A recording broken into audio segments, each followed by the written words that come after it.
Okay, hi. Welcome to the Magic Hour. I have wanted to do this podcast for a very long time. It has been brewing in the background, and I finally have gotten my shit together and started it. So when I think about like why I wanted to start this podcast, I think about like the magic behind Magic Manos. It's always been the clients. It's their stories, their energy. This community makes every part of my work feel like something more, and it's really because of the clients. So this podcast is really an ode to them, to the beautiful humans I've enjoyed sitting with day in and day out, the magic they bring to their work, their lives, and their homes. I've always felt a little bit stingy that these conversations happen, privately between two people.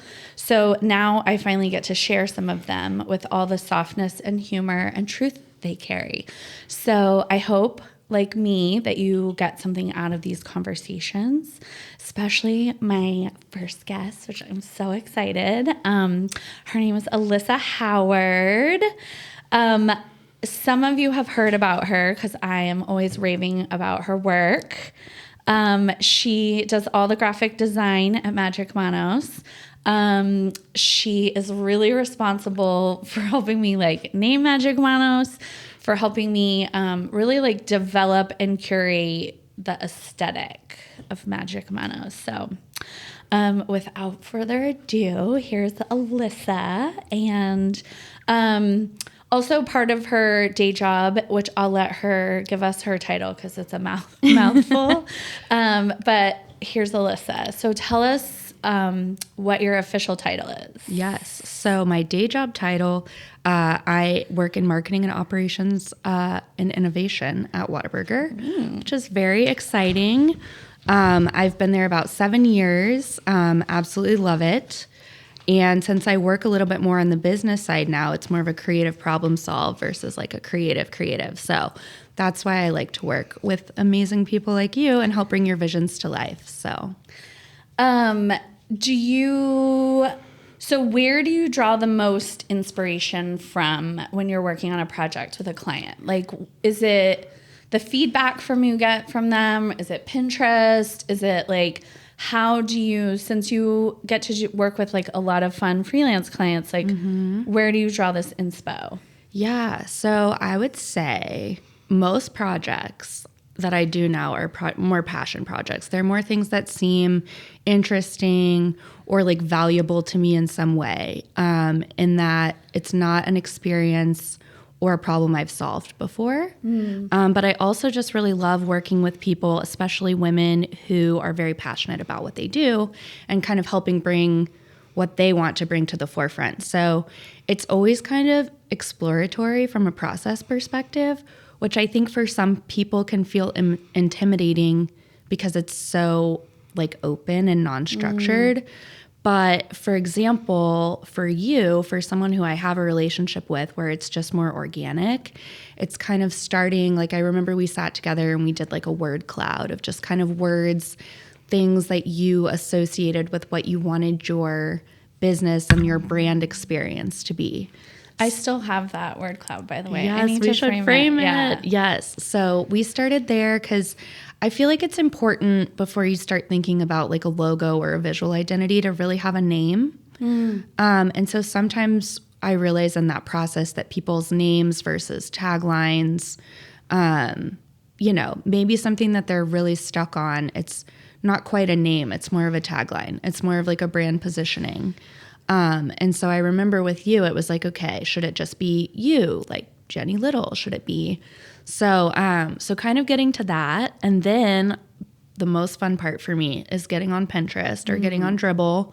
What's Dribbble? I've never Dribbble even heard of this. I think it's 3 B's, but it's a place for visual artists, designers, to put their work.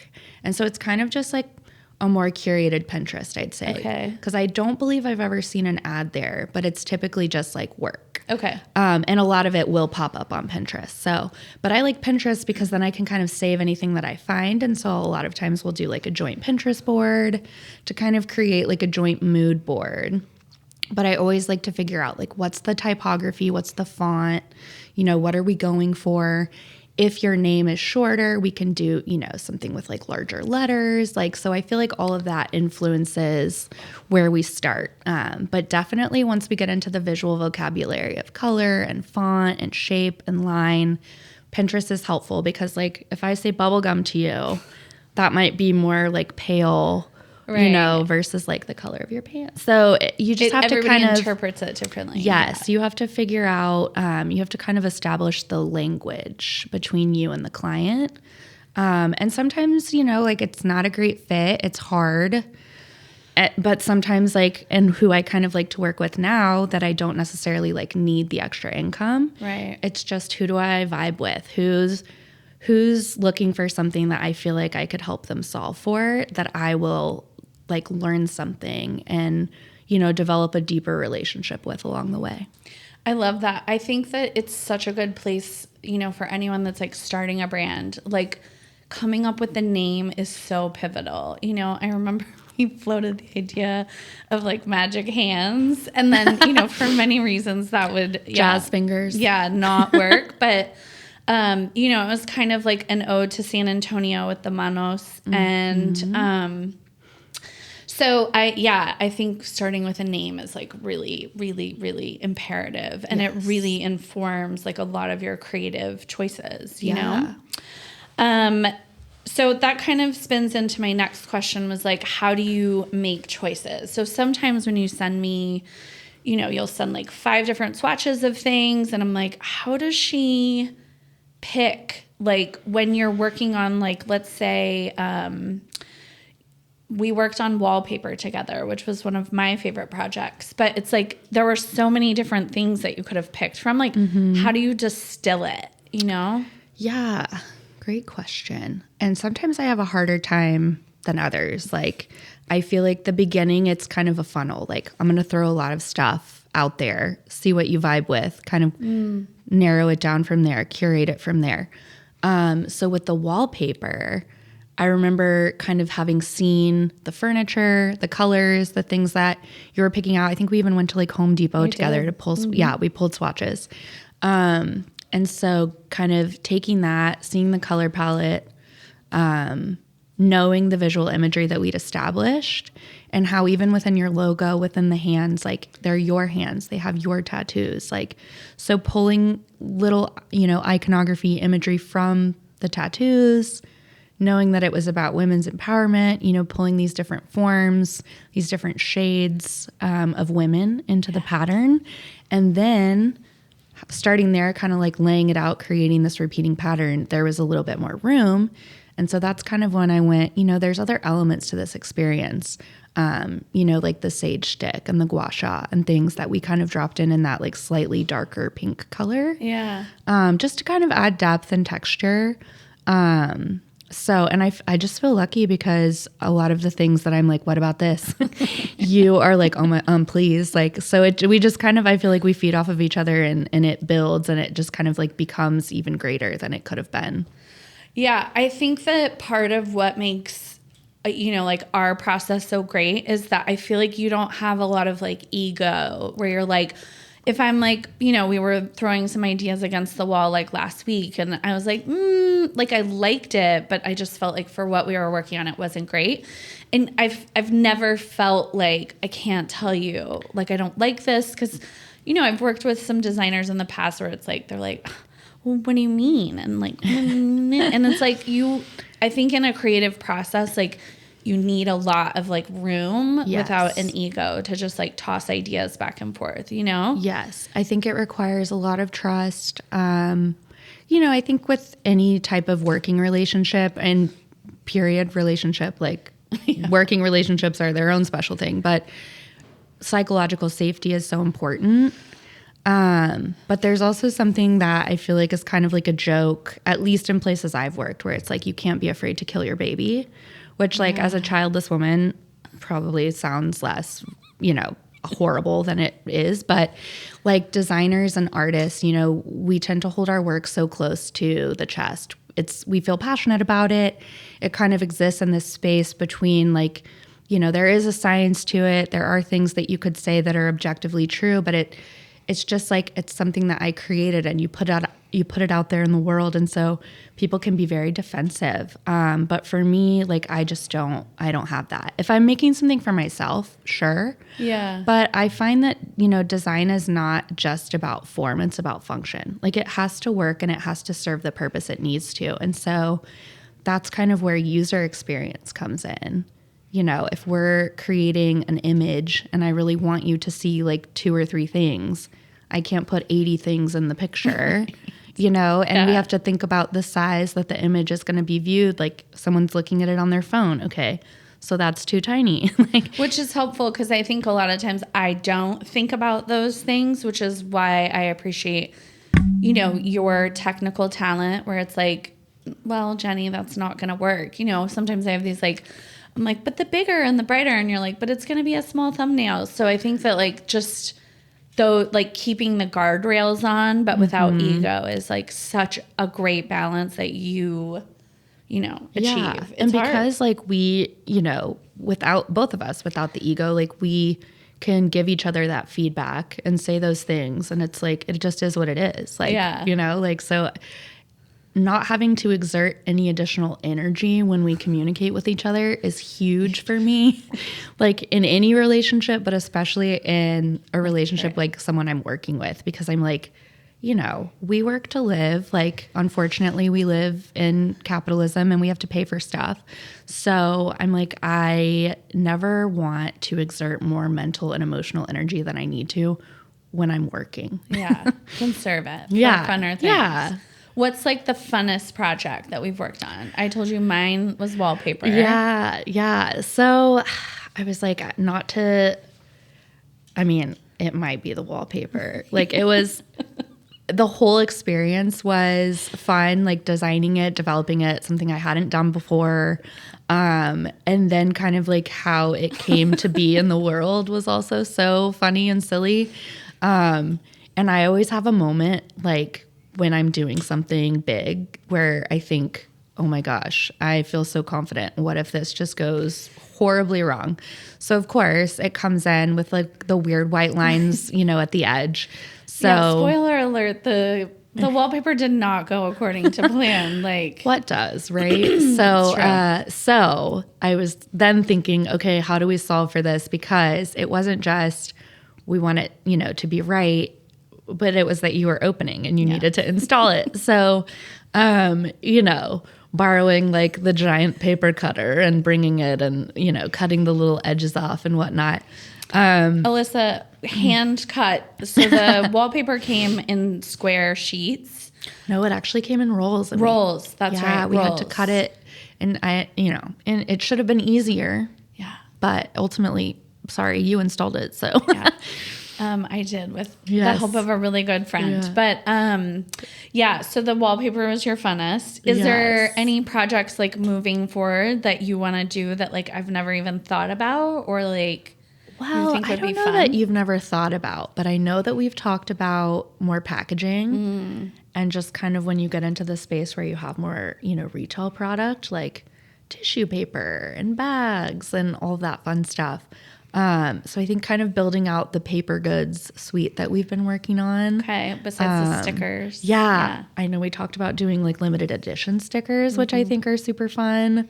And then I am really excited to work on the identity for the podcast. So yeah, that's going to be so fun. And then my idea is we were walking in to do your like magic hour in session light that you could both use at the podcast, but also when you're in session. That I think sounds super fun. I love a neon. So I mean, neon forever. It's like the 80s dream, you know? Okay, so you have been a client for a very long time. I think like one of my most original OGs. what is your favorite part of like the evolved Magic Manos experience? Yes. Like, what was it, like 2016? Yeah. Like almost 10 years. Oh my gosh, we should have a celebration for our 10 years. crazy. My favorite part of the experience, well, originally, and I will tell the story quickly, but fun fact that I'm sure everyone, especially my husband, will love to hear is that I just booked Jenny like randomly. I just picked her name on a list. I didn't know anything about Jenny, and I booked Jenny for my first bikini wax. And she was very gracious and gave me a glass of wine. But I was going to Puerto Vallarta for my bachelorette party, and the bikinis these days are very tiny. So that is how we met, and it took a few sessions before she could convince me to get a facial because my skin has always been kind of sensitive. And I had never had one, but maybe like a month, 2 months later, I was like, all right, let's do it. I don't even remember this timeline. So I know. I'm reliving these memories with you. Yes. It would be tough to say the best part isn't the facial massage, but I'm a clincher.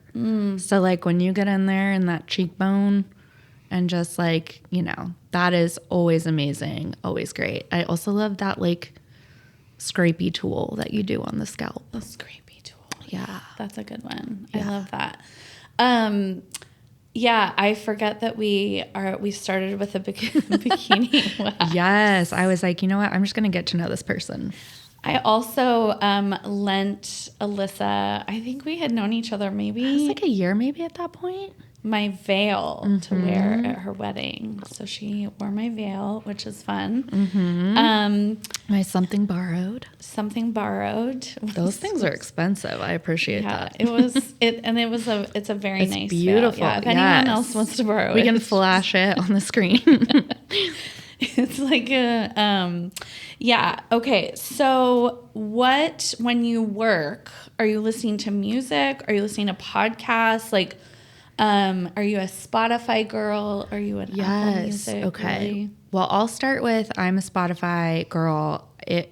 When it came out, I had it. So Yeah. I can't switch now. Like, You've committed. The the algorithm. history, Yeah. it's there. I can't rebuild that on Apple Music. But I am, I think, when I work, I don't usually do music. It depends on what I'm kind of like where I'm at, but I love quiet. Okay. And like dim light.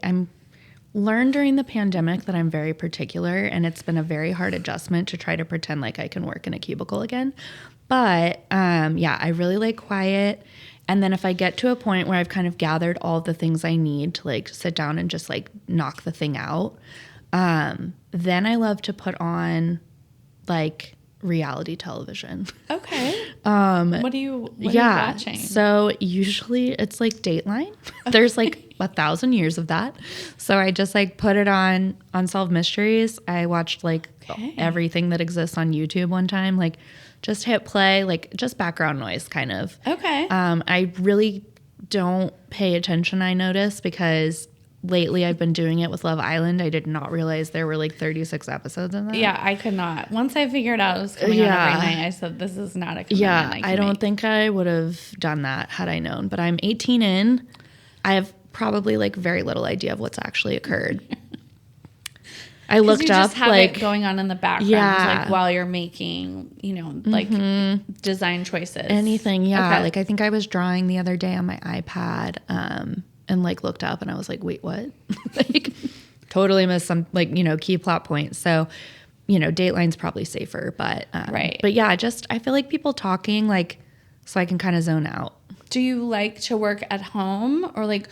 I'm always envious because my job is not, it's not portable. I can't take it places. So, when people are like, oh, I'm off to the coffee shop to work, I'm like, cool. Oh, like, I can't. Yeah. I'm a people watcher. Okay. And then you would get distracted. Yeah. Yes. I'm a people watcher. And so I love to just kind of like look around, like start picking up on, like what's this person doing? Yeah. And sometimes like listening to other people's conversations.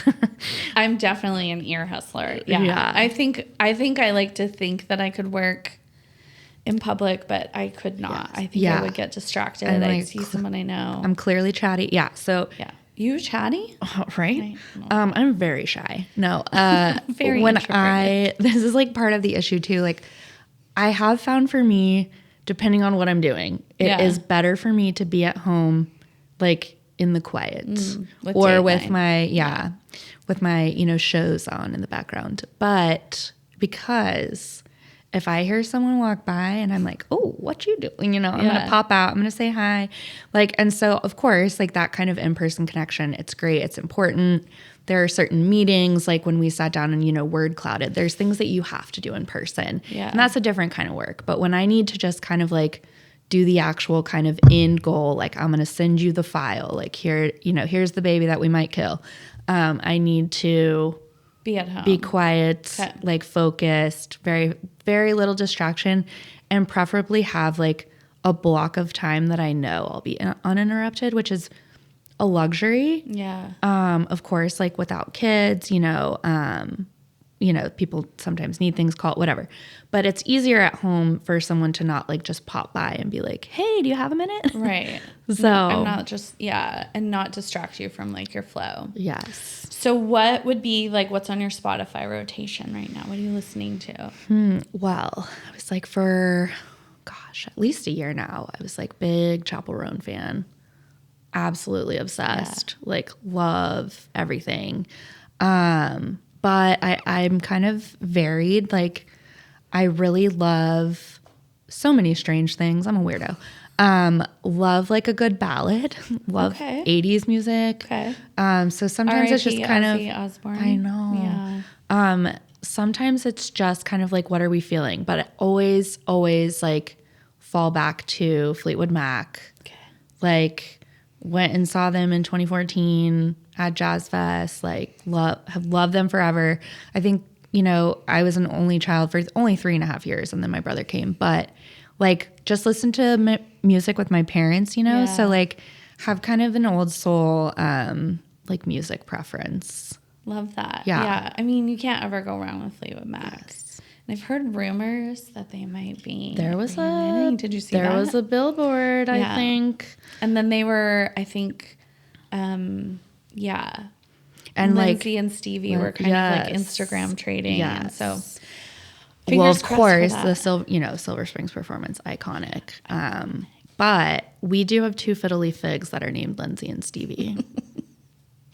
Oh yeah, you're on your like plant growth journey. Yes. Well, I'm in the boat and I do very little. Yeah. But you're a partnership in the plant journey. So a lot of what people ask me every day is kind of like what my daily routine looks like. I think it's, as a business owner, I'm a single mom, I juggle like a lot of different hats. So people are always like, how do you stay grounded in this job? And, so my question for you is, what's the first thing you do when you wake up in the morning? And like, in an ideal world, like what's your perfect morning routine? Yes. Okay. So the first thing I do when I wake up in the morning is I am not a morning person. So so I don't wake up in the morning. I wake up in the morning and wish I was not awake. And well, if I had to set an alarm. But so typically on a work day, I wake up in the morning around 7. I lie there for at least 10 to 15 minutes, kind of blinking, like getting my wits about me. Do not speak to me. Like at this point, I am not there. Okay. Like the lights are on, but no one's home. And usually like no one is home. Like Juan is at CrossFit. Like, so I'm kind of like slowly like whatever coming to life. What I do, I don't know if this is healthy or not, but to kind of get me going is I check my phone, clear all the overnight camera alerts. Was that a cat on the porch? Typically, but got to make sure, anything that's already happened, we're aware of. So I clear all of that, check the news alerts, which is, really fun in the times we're living in. I do a Duolingo lesson or You're a morning a handful. Duolingo girl. Well, a morning and a night, because then you get the boost, and I'm very competitive, so I got to keep those points up. Okay. But yeah, so I got to do my morning Duolingo. And then at this point, I'm usually like peeling myself out of bed. I've started making the bed, which is like maybe a 6-month thing. Maybe. So before we just left bed unmade. Pull the comforter back up, like, but I wasn't gonna like put the pillows out. But now I do. Okay. Do you feel more like centered when you do that?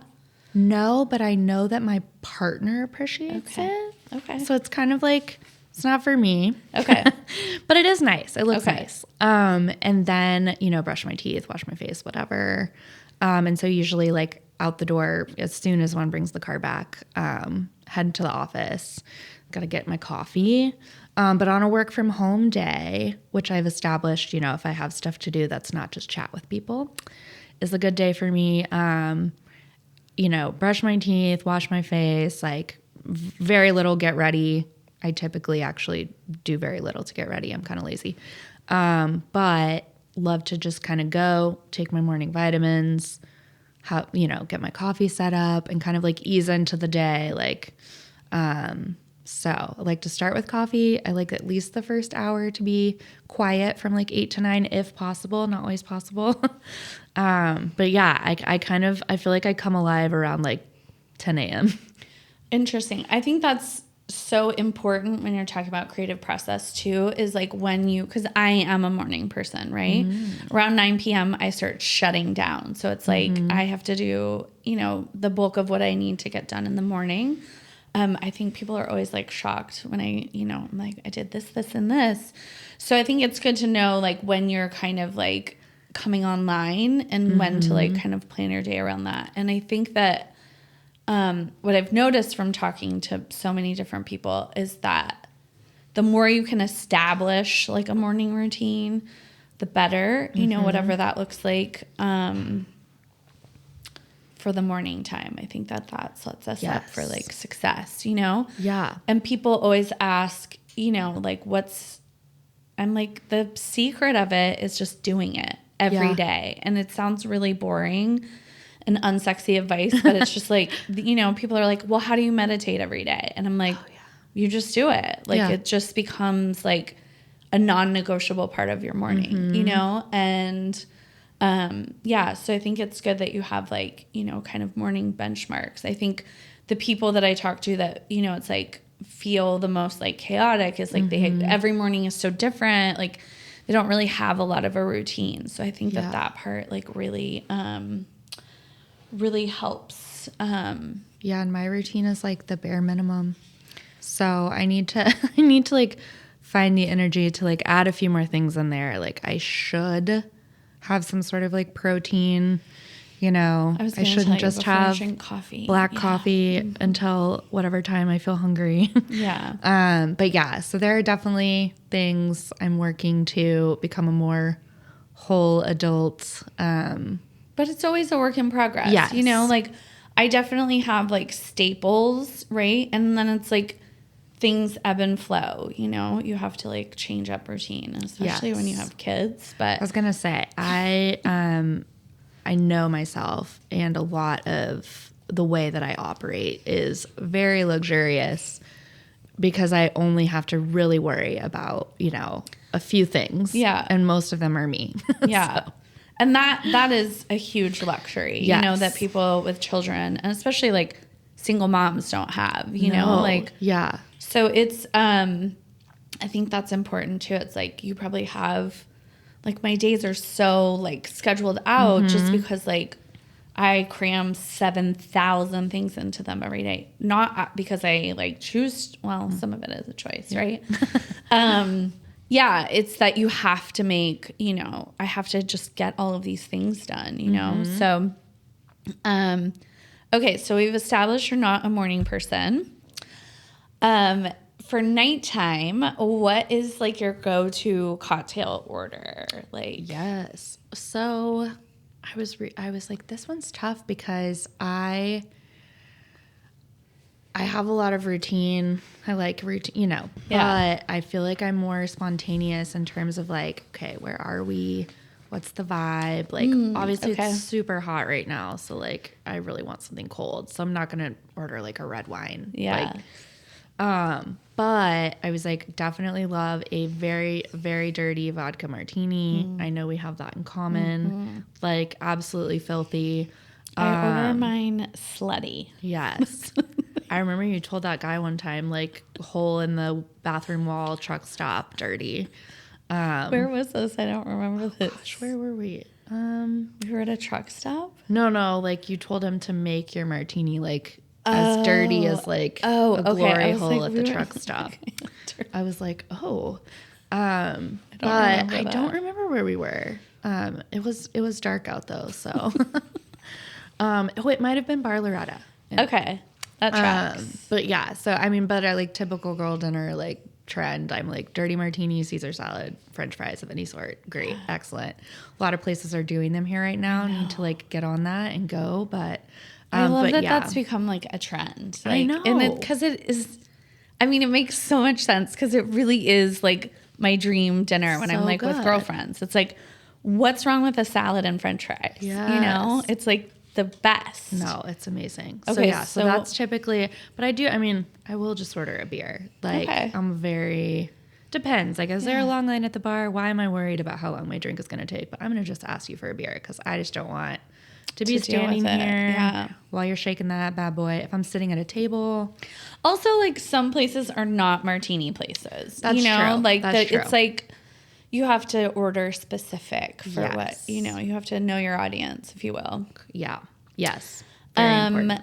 If you weren't, so I talk a lot about this, like, you know, I had like a beginning, you know, the beginning part of my career was very different from what I do now, right? And that's a whole story for another time. But, you know, I think about when I talk to a lot of clients, it's like they seem so rooted in what they're doing. But I think it's always interesting to think about what you would do if you weren't doing what you do now. Like if you weren't a graphic designer, what would you be? I feel like I think about this a lot. Really? And yeah, which it feels like sad. Not that I'm unhappy, but I think like there's so much life to live. There's so many experiences to have that I sometimes feel sad that I can't have more. Yeah. And so like, I mean, was an art major in college, love art, would love to say that I would be an artist. I think in some ways I am. I would definitely say yeah, I'm an artist. Yeah. I think that when I was younger, which like I have a lot more self-awareness now, but even then I realized like, okay, I don't have anything profound to say to the world yet. And art doesn't have to be that, but it just feels like art is this very special intersectional place that kind of can make you question, you know, the society that you live in or look into a mirror essentially. And so I feel like as I get older, I have that kind of itch to create art like that again. And so that's an option. I think I would love to have like a store. Well, you have a whole side brand. I do have a little side store, so that's kind of like developing. But I think like I really love to kind of curate like the space between art and object. Like what's a really cool, you know, women-owned brand. Like my husband's from Ecuador, so when we go to Ecuador, there's so many cool makers there. Like could I bring those things back to the US and then like send money back to them there? That's probably more of a wage than they're you know, maybe making, or a higher markup because people here are used to paying more. Right. Just kind of things like that where I think like being surrounded by beautiful things, you know, creative endeavors, like definitely. I could see you having a retail store. Yeah. So, and then, you know, the other piece that I think would be so fun would be like a college professor. I see that too. Yeah, especially with your blazer. So, and I feel like I've gotten to go and kind of guest teach or guest speak at classes sometimes, and I love that. And I think because I don't want to have kids, but I do love kids. Yeah. Having relationships with young people as they're, you know, developing, like I just feel like that's such an important and special thing.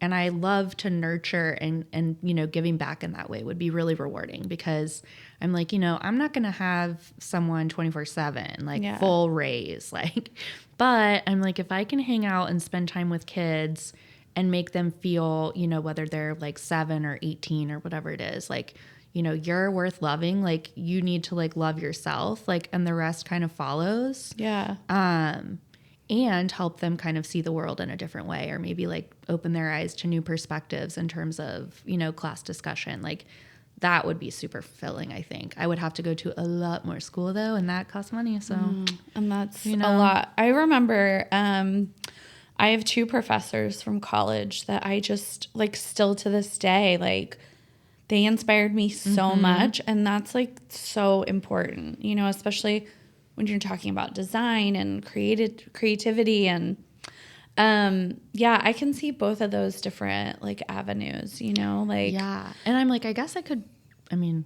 be a crazy world where I do all of it at some point. Yeah, it all kind of seems like it blends together. Part-time gigs. But yeah, I feel like I used to download fonts onto like the computers at my mom's office and like print, you know, just whatever. And so I feel like it's probably like this has always been in the cards for me. Yeah. Yeah. And well, and it's kind of interesting once you do one aesthetic thing. So we always laugh. I went to art school too. You know, and that's like aesthetics with an A. And now I do aesthetics with an E. Yes. So, you know, kind of like what you're talking about, it's all kind of when you talk to people that are doing something more creative, it's usually like one thing will blend into, right? It's like designing t-shirt, like all of those things kind of fall under this umbrella, right? I mean, I think, you know, starting this podcast is like very outside of my wheelhouse technically, but this is what I do every day is have conversations like this, right? Yeah. So I think that they all kind of like morph together, you know? So we talked a little bit about your morning routine. We talked about what you want to do, you know, if you weren't doing what you do when you grow up. Yeah. I'm still a baby. We have 6 months left in the year, which is... No, we don't. We 5? have like 4 and some change. Sorry. Downer. No, I mean, I think it's exciting, right? And so then we'll be in 2026. Like, so you have 4 months left of the year. What is a new habit or something like kind of we talked about adding into your routine that you'd like to see added in the next 4 months? I have 2. Okay. They can go hand in hand. I need to... Getting back into the office in 2023 was like a huge, huge struggle for me. Like panic attacks, like not great. And so I've learned to just kind of go with the flow. I'm a lot more spontaneous and easygoing. Like it's wild to me that like we lived away, you know, until 2020, and then we hit this big pause button, and then getting back into like what normal. Yeah. It's just very challenging for me. So, well, your life looked very different. Yeah. Like mine was just like put on a mask, wear the safety thing, and just like keep moving. Yeah. So it was like very different. You got to like be at home full time. So yeah, transitioning back to the office must have been very difficult. Like I feel so guilty for the significantly less amount of time I spend with my husband because I'm just at work. Yeah. And he works at home, so he takes care of the plants, like lots of plants, like 40 plus, like a lot of plants. The dogs are aging dogs. Like he's, you know, taking all of that on his own. And then I feel like I'm just kind of like, like, you know, out at the office. Like, so I just have a lot of guilt about that. And he's always like, I don't need you to feel, you know, but in trying to like get back into this routine, the thing that I've like let go is like my own health and wellness. Like I don't have the opportunity as much to just go out to the back house and do a Peloton class or like work out and then work the rest of the day, you know, in my workout clothes because no one can smell me at home. So that's a big one. I'm still getting like 3-ish times a week, but I'd love to get back to 4. Okay. And it's just hard, you know, when you get home like late in the day and it's like, I want to go spend time with him because I feel like I haven't been home. And then the other thing I really have to do, going back to the morning routine, like I read an article, I think Washington Post, that said I should be getting like 70 grams of protein a day. Yeah. It's Probably more than that. It's like perimenopausal lady over here. I could talk to you all day about I gotta fit, so I've been in the research phase of like, what are the foods that I could eat that could add up to this? Edamame is a big one. I do love edamame. And I had all my crazy like food allergies, which are now like mostly fine. But yeah, so now that I can eat almost everything again, got to figure out how to get that protein. And I think that and then like regular workouts again. Okay. And I don't know, because it's like I get them done, but I think just knowing when I'm going to do them and sticking to that makes me feel more secure. Yeah. Like a touch point throughout the week. Like, I am taking care of this part of myself. Mm-hmm. Okay. I think we'd be remiss if we didn't talk skincare. Yes. Right. So what are your top 3 skincare products that you're using right now? I already know you're going to say something by Sophie Privet. Oh. No? Okay. Well, because you're always... I know. Well, I was thinking when you said top 3, I was like, you know me, like love to switch it up here and there. Because I've heard, and maybe you could debunk if this isn't true, but that if you get your like hair, skin, anything used to certain active ingredients, like they stop working. So you got to like switch it up. Got to keep your skin on her toes. Yeah. So I will say like a recent fave is the Sophie Privet. Like, I'm adult acne girly. So fun. Love it. So that's been great as like a daytime. And she even recommends like using a different acid exfoliant at night. But I was kind of trying to think of like 3 things that are more like kind of forever faves. And so I was like the Zit Sticka, like the Porvac clay mask. Mm-hmm. I don't know like what's in that guy, but I love that. I can use it as like a spot treatment. But when I get a little guy, I like to pop that on there, and I feel like it's like almost gone the next day, or it's just like a good basic clay mask, I think. Okay. Love a hydrocolloid patch. Been super into Gen Z is like wearing them out, so me too. The Starface like tea tree ones. Starface. I almost wore one for you today because it matched my blazer. I would appreciate that. Yeah. But love a hydrocolloid patch. Those are incredible. Why didn't we have make hot pink ones? They do. The stars. Yeah. Okay. They have every color. Okay. You can use your HSA dollars on these bad boys. Yeah.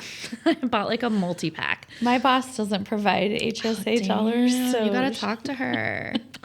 But and then my third thing are these oil cleansing wipes that dissolve. Okay. So I know we've talked about the guilt that comes with like global warming, climate change. Mm-hmm. Man, I'm a wasteful person. These guys, they dissolve. Who makes them? Conserving Beauty, I think. I don't think we've fully influenced on Instagram. So they only it was like came in a little pouch. So I would like take them traveling. Uh-huh. But they recently introduced like this big pouch that's like resealable. And so now I'm like, okay, I'm saving my little pouchies for travel. Okay. But they're really good at taking off your makeup. And so it's kind of like a good first. And so if I don't have on makeup, I'll just use one and then do like a really hot washcloth to kind of like take it off. Okay. And I feel like it's helped my skin a lot in the last like, I think I first got them like last October. Well, I'm a big fan of an oil cleanser. Yeah. So that's kind of like a dissolving wipe version. I love that. I need to look at those. And so if, depending on what you're doing, it's a little less messy. Little less. Yeah. Okay, those are all great. Now, I get this question a lot is like, what are my favorite lippies? Yeah. So do you have like a favorite lipstick, lip balm, like that you're using currently?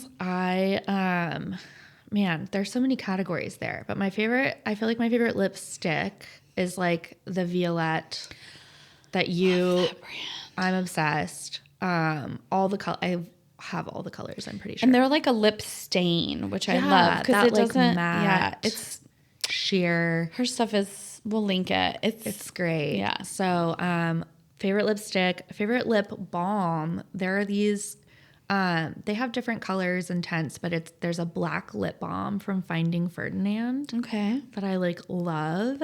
There's also a black lip gloss, which like looks a little more serious. Yeah. Like Juan will ask if I'm going goth, which why not sometimes. So that's my favorite balm. But then I would be remiss to not mention the cosmetics. Oh, yeah. I don't even know, the holographic lip gloss. Like that thing it's so moisturizing. It's so incredible. It's worth every penny.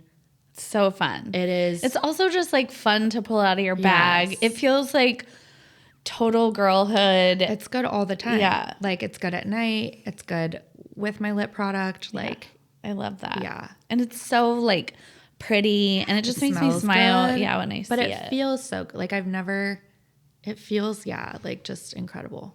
It's amazing. Yay.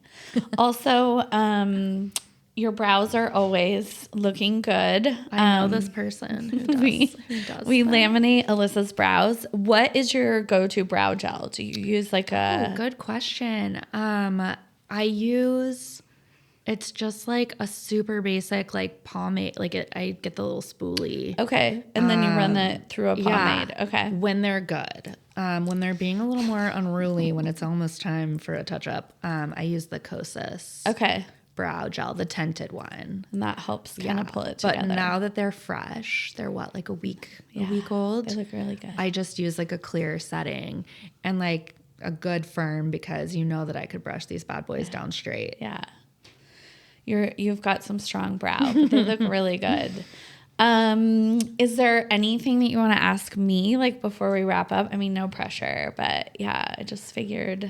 Well, I want to ask you because I feel like this is like a sneak preview, but also last week, I think we did that cosmetics deep sea demo peel. And that I think was like the most glorious post 3 days of my life. Like, your skin was unreal. Like I've showed people pictures and they're like, she has nothing on. Yeah. Yeah. So I'm like, we need to talk about that because I know you're going to start offering those and I need to have 87 more. I'm obsessed.